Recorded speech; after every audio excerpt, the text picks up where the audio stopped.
So here's another thing that MLAB has in it.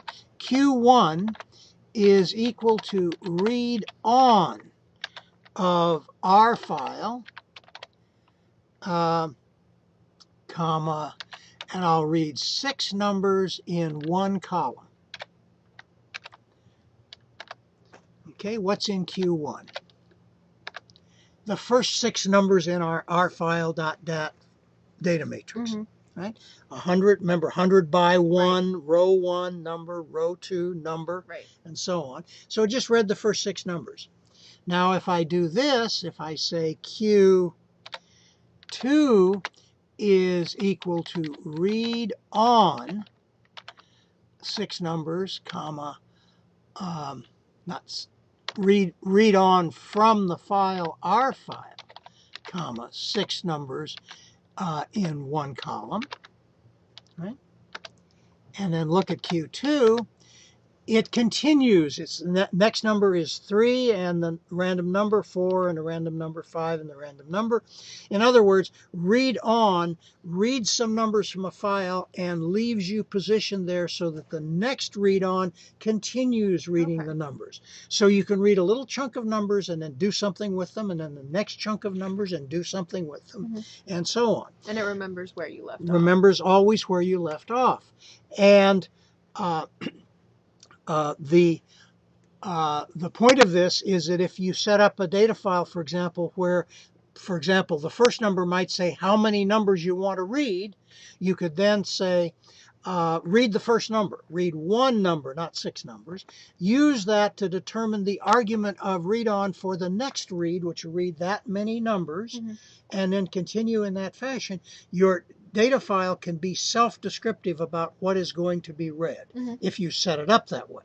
You have to do that, of course. It's not magic in any way. Okay, well, we finished read function and the read on function. Let's look at another interesting function. Let's do this. Let's say n is equal to 4.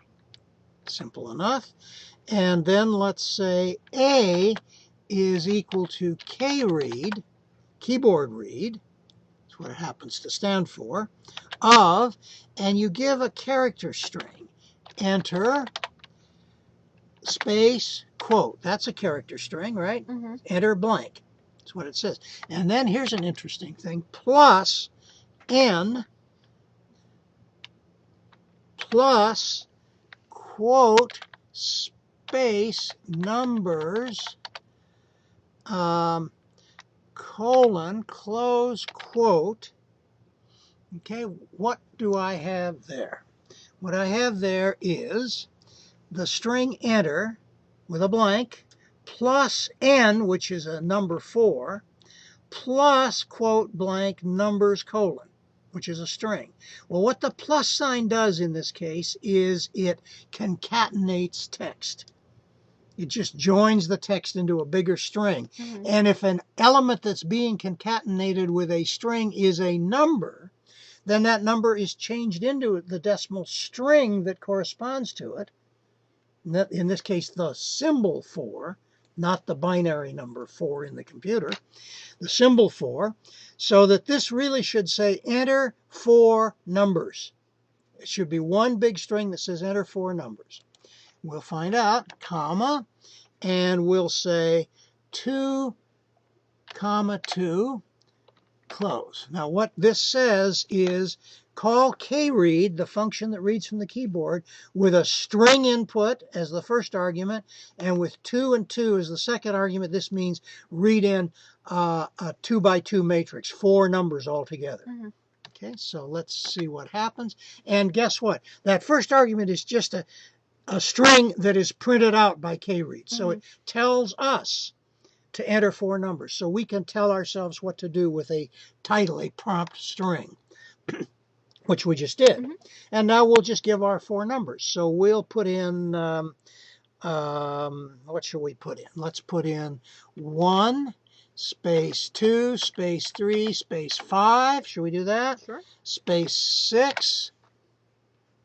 Okay, and return. And something happened. How many numbers did we put in? 5. 5. But If we look at the output of K-read, we get 1, 2, 3, 5, a 2 by 2 matrix because we asked for a 2 by 2 matrix, and the 6 is just ignored because we said 4 numbers. We didn't say 5 numbers. So you can do this, and it doesn't matter. Okay, now we have got this matrix A, and we've just covered another important function in MLAB, K-read, read from the keyboard, which has a prompt string and can read so many numbers that you type in. So you don't have to set up a file. You can just type numbers in response to a K-read command in some MLAB script that you're running.